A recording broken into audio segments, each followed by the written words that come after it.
Meu nome é Samira Fontes Domingos e vou apresentar o trabalho Estado da Arte para a Previsão da Radiação Solar.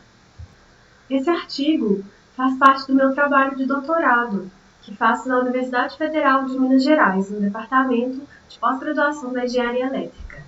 E esse artigo foi escrito juntamente com meu co-orientador, professor Luiz Guilherme Monteiro Oliveira, e meu orientador, Wallace do Couto Boaventura. As fontes renováveis de energia têm crescido grandemente no Brasil e no mundo. Este avanço aumentaria o despacho pelo operador do sistema elétrico. O trabalho proposto apresenta os fatores e parâmetros para a definição de um método de previsão adequado. A geração centralizada, juntamente com a micro e mini geração distribuída, contribui fortemente para o crescimento de energia solar no Brasil. A queda dos preços do equipamento, as melhorias das políticas públicas e avanços na tecnologia ajudam a impulsionar ainda mais a energia solar no país. Porém, um grande obstáculo para o crescimento da energia solar é a sua intermitência. Isso pode causar flutuações na tensão gerada e também na frequência. Dessa forma, o estudo da radiação solar é fundamental para a utilização apropriada dessas tecnologias. Estabelecer um método de previsão preciso e eficiente tem um papel vital para o desenvolvimento da energia solar e também de outras fontes intermitentes, como a energia eólica. Para Yang, o domínio da previsão da intermitência solar e eólica representa o maior desafio para a mudança da base de combustíveis fósseis na produção de energia para uma base 100% de fontes renováveis de energia. De acordo com a ONS, a previsão de geração de radiação e, assim, previsão de geração de sistema pode contribuir enormemente para o crescimento de grandes centrais de geração fotovoltaica no país. Para iniciar a previsão da radiação solar, é importante definir 3 parâmetros: o horizonte de previsão, o intervalo e a resolução da previsão, ou resolução espacial. Esse primeiro autor define 3 horizontes de previsão: intra-hora, intra-dia e dia seguinte. Porém, nesses trabalhos, tem faixas um pouco mais detalhadas, como, por exemplo, a previsão de muito curto prazo, que é o horizonte de poucos segundos até minutos no intervalo menor de 1 hora. Esse tipo de previsão é utilizada para despacho de energia em tempo real. Horizonte de previsão de curto prazo, que trabalha entre 1 hora e 7 dias e garante a programação e despacho de energia. Horizonte de médio prazo, que corresponde a 1 semana a 1 mês e facilita o planejamento do sistema de energia e o cronograma de manutenção. E por último, o horizonte de longo prazo, com um tempo de 1 mês até 1 ano, sendo útil para planejar a geração, transmissão e distribuição de energia. O crescimento significativo das fontes renováveis de energia demanda uma melhoria na estimação do montante de energia para a composição do setor elétrico nacional. Essa estimação é requerida por planejadores e concessionários para fazer o balanço correto da geração baseada em alternativas hídricas e fósseis. Uma estimativa correta poupa gastos desnecessários com combustíveis, evita emergência na compra de energia e é útil para a manutenção, armazenamento de energia e a sua comercialização. A figura 2 ilustra diferentes métodos de previsão em relação à sua resolução espacial e temporal. Então, aqui nesse eixo, nós conseguimos ver uma resolução espacial entre 0 a 100 km. Na resolução temporal, nós temos de 0, 1 hora, 10 horas, até 1000 horas. Então, esse intervalo aqui corresponde à intra-hora. Aqui, intra-dia e aqui, dia seguinte. Então, nós temos vários métodos com cores diferentes aqui. Podemos ver de acordo com a legenda. Então, o método 1 é o método persistência, o método 2 é o método ARIMA ou ARMA, o 3, o ANN, o 4, a área estatística, onde entra o método de regressão, o método 5, SkyMager, o método 6, satélite, o método 7, WRF ou MN5, o 8, GFS ou SCMWF, e o 9, NWP.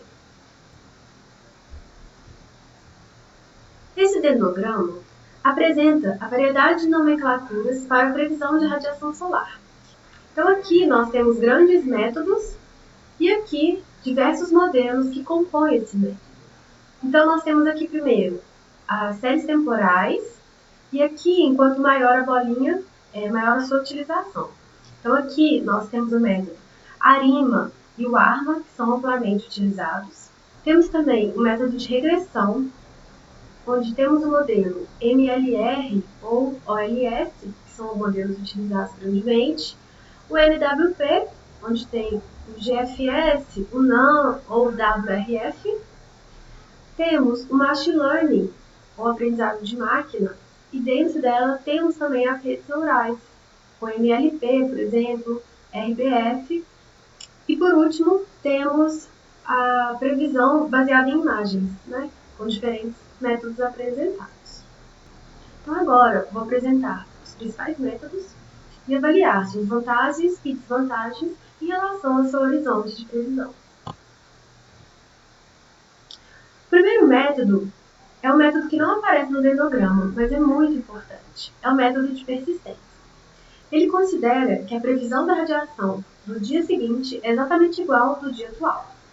Então, é um método fácil de ser aplicado. E devido à sua facilidade, ele é um método muito utilizado como padrão de comparação entre diferentes métodos. Ele é muito utilizado para curto prazo, e ele funciona melhor em locais onde a temperatura ambiente é elevada. Um segundo método muito utilizado é o método de séries temporais. Ele trabalha bem para horizontes de 1 a 24 horas. É um dos métodos mais utilizados, por também ser um método de referência. A principal desvantagem do modelo de séries temporais é a falta de modelagem física. A equação 1 mostra a formulação para o processo ARIMA. O terceiro método é o método estatístico, chamado método de regressão. Nesse método, são relacionados variáveis, uma variável dependente com variáveis independentes. O modelo muito utilizado é o MLR. Nele é possível incrementar diferentes entradas, como velocidade do vento, temperatura ambiente, umidade do ar, cobertura de nuvens, vaporização e tempo. O outro método que funciona muito bem para previsão de radiação solar é o LASSO. Nele é possível fazer uma seleção de variáveis e assim identificar quais são os preditores importantes. A equação 2 mostra a formulação para o método LASSO.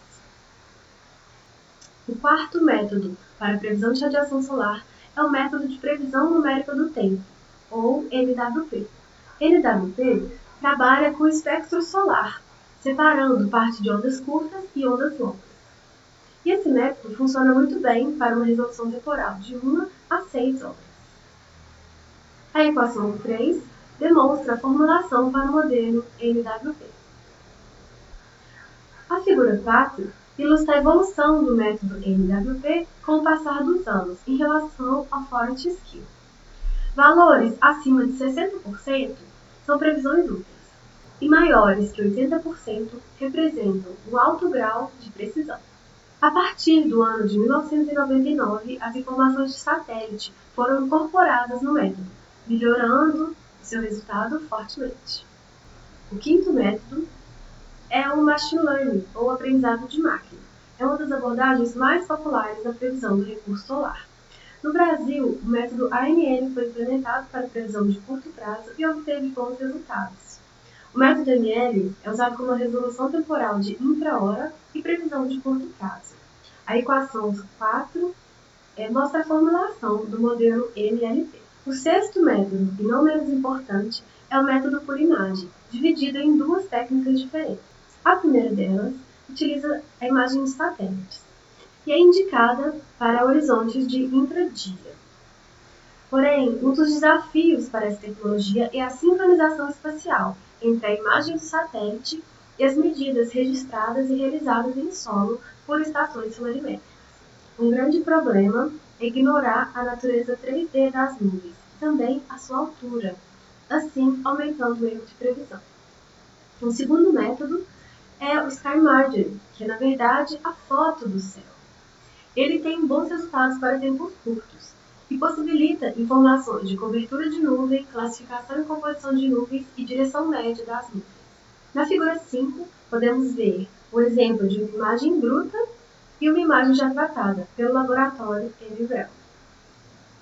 E agora, para concluir o trabalho, percebe-se que a previsão da radiação solar, ou forecast, é um gargalo que precisa ser solucionado para o crescimento das renováveis intermitentes do Brasil e do mundo.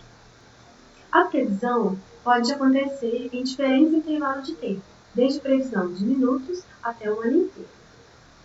Esse trabalho apontou 3 parâmetros importantes para a escolha do método, que são horizonte de previsão, intervalo e resolução espacial. Desta forma, definindo esses parâmetros, é o primeiro passo para escolher o método para fazer a previsão. Vários setores da indústria de energia necessitam dessas informações de previsão, pois, melhorando a sua confiabilidade, pode alavancar a utilização de fontes renováveis intermitentes. Agradeço ao FMG, ao apoio financeiro da CAPES, à CEMIG, à PPGE, CNPq, PUC Minas, Pró-Reitoria de Pesquisa da PUC Minas e curso de Engenharia de Energia da PUC Minas. A seguir, as referências utilizadas para essa apresentação. As demais referências podem ser encontradas no artigo. Obrigada por assistir esse vídeo e por se interessar pelo meu trabalho de doutorado. Se tiver dúvidas, por favor, me mande e-mail. Vou ficar muito feliz em poder ajudar.